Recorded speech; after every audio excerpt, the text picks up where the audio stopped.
নমস্কার। ধরে নিন আপনার সাথে কোনো অপরাধ হলো। সেই ক্ষেত্রে আপনি কি করবেন? কোথায় যাবেন? কাকে গিয়ে জানাবেন? এইসব বিষয় নিয়েই আজকের আলোচনা। যদি কোনো অপরাধের আপনি শিকার হন, তাহলে আপনার করণীয় হলো যে জায়গাতে অপরাধটি হয়েছে সেই থানাতে গিয়ে একটি অভিযোগ জানানো। শুধু সেই থানাতে নয়, আপনি অন্য যে কোনো থানায়, অর্থাৎ আপনার নিকটবর্তী যে থানা আছে সেখানে গিয়েও অভিযোগটা জানাতে পারেন। দুটো ক্ষেত্রে কি কি ব্যাপার হবে সেটা আমি এক এক করে বলবো। যদি আপনি অভিযোগটা এমন কোনো থানাতে করে থাকেন যার অন্তর্গত অপরাধটি হয়নি, তাহলে সেই থানার বড়বাবুর দায়িত্ব হলো আপনার অভিযোগের ভিত্তিতে একটি 0 এফআইআর করে সেই থানার বড়বাবুকে পাঠিয়ে দেওয়া যার থানার অন্তর্গত অভিযোগটা হয়েছিল। থানাতে আপনি আপনার অভিযোগ 3 প্রকার ভাবে জানাতে পারেন। আপনি নয় থানার যিনি বড়বাবু তাকে লিখিত আকারে আপনার সাথে যে অপরাধটা হয়েছে সেটা জানাতে পারেন, অথবা আপনি ওনাকে মৌখিকভাবেও পুরো ঘটনাটি জানাতে পারেন।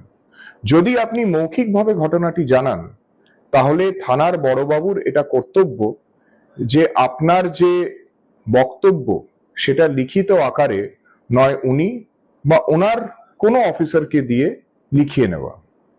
এছাড়া আরেকটি ভাবে আপনি থানাকে জানাতে পারেন, সেটা হচ্ছে ইলেকট্রনিক মিনস, অর্থাৎ ইন্টারনেটের মাধ্যমে বা ইমেল করেও আপনার অভিযোগ আপনি থানাতে বা থানার বড়বাবুকে জানাতে পারেন। সাধারণত যখন আমরা থানাতে যাই তখন প্রথমে গিয়েই বড়বাবুর দেখা যে পাই তা নয়।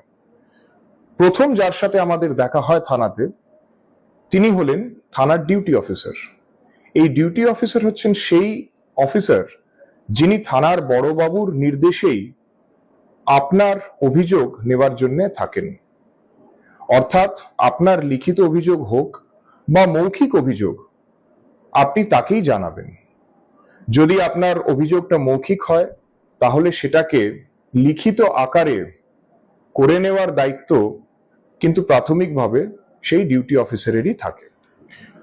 আপনার অভিযোগের ভিত্তিতে বড়বাবু 3টে জিনিসের মধ্যে যে কোনো একটা করতে পারেন। যদি আপনার অভিযোগে কগনিজেবল অফেন্সের উল্লেখ থাকে তাহলে উনি সরাসরি তার ভিত্তিতে একটি এফআইআর শুরু করে দিতে পারেন।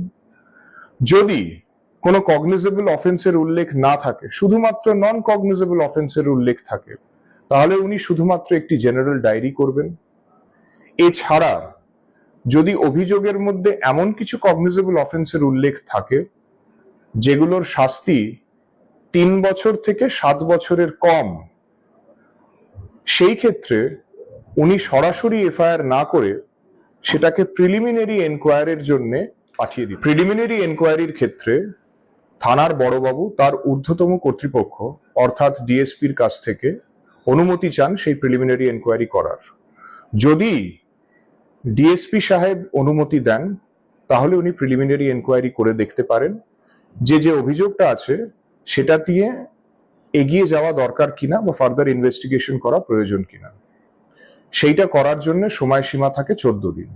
এই 14 দিনের মধ্যে ওনাকে এটা ঠিক করে ফেলতে হবে যে এটাতে ফার্দার ইনভেস্টিগেশন করবেন, অর্থাৎ প্রিলিমিনারি এনকোয়ারির পর সেটাতে এফআইআর হবে কিনা বা ব্যাপারটা সেখানেই ফাইল করে দেওয়া হবে কিনা, অর্থাৎ সেটা সেখানেই শেষ করে দেওয়া হবে কিনা। একটা প্রশ্ন বারবার অনেকেই করেছেন যে যদি থানা অভিযোগ না নেয় বা যদি থানা এফআইআর না করে সেই ক্ষেত্রে কি করণীয়। আইনে স্পষ্ট বলা আছে, বিশেষ করে সেকশন 173 সাবক্লজ 4, সেখানে বলা আছে যে যদি থানার তরফ থেকে অভিযোগ না নেওয়া হয় তাহলে সেই থানাটা যে জেলার অন্তর্গত আছে সেই জেলার এসপি কে অর্থাৎ সুপারিনটেন্ডেন্ট অফ পুলিশকে লিখিত আকারে পোস্টে অভিযোগটা পাঠানো দরকার। সেই অভিযোগ পাওয়ার পর যদি এসপি সাহেব মনে করেন যে সেটাতে এফআইআর করা দরকার, তাহলে উনি থানার বড়বাবুকে নির্দেশ দিয়ে এফআইআর শুরু করে দিতে পারেন। যদি জেলাতে না হয়ে শহরে কোনো থানাতে আপনি অভিযোগ করতে যান আর এই সমস্যার সম্মুখীন হন, তাহলে সেই ক্ষেত্রে সেই থানা যে ডিভিশনাল বা জোনাল ডিসিপির অন্তর্গত আছে তাকে এরকমই পোস্টে একটি লিখিত আবেদন করবেন।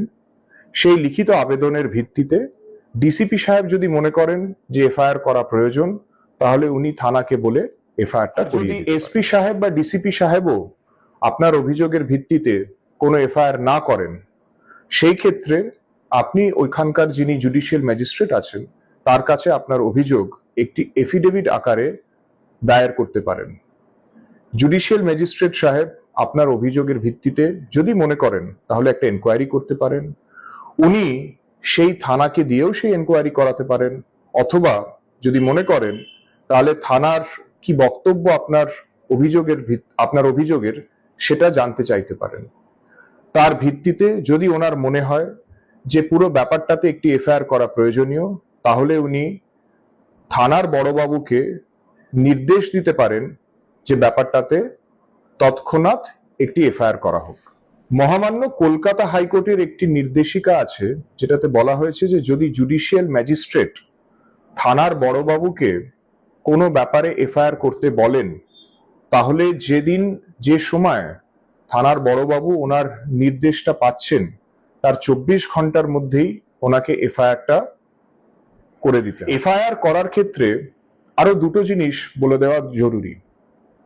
প্রথমত হলো, আগেই বলেছি যে লিখিত বা মৌখিকভাবে বলা ছাড়া ইলেকট্রনিক মাধ্যমেও আপনি আপনার অভিযোগ থানাকে জানাতে পারেন। সেই ক্ষেত্রেও একটা এফআইআর থানার বড়বাবু কিন্তু করতে বাধ্য। তবে আপনাকে যবে আপনি সেই ইলেকট্রনিক মাধ্যমে অভিযোগটা করেছেন তার 72 ঘন্টার মধ্যে এসে থানার যে এফআইআর রেজিস্টার সেটাতে আপনাকে কিন্তু আপনার স্বাক্ষরটা করে দিতে হবে।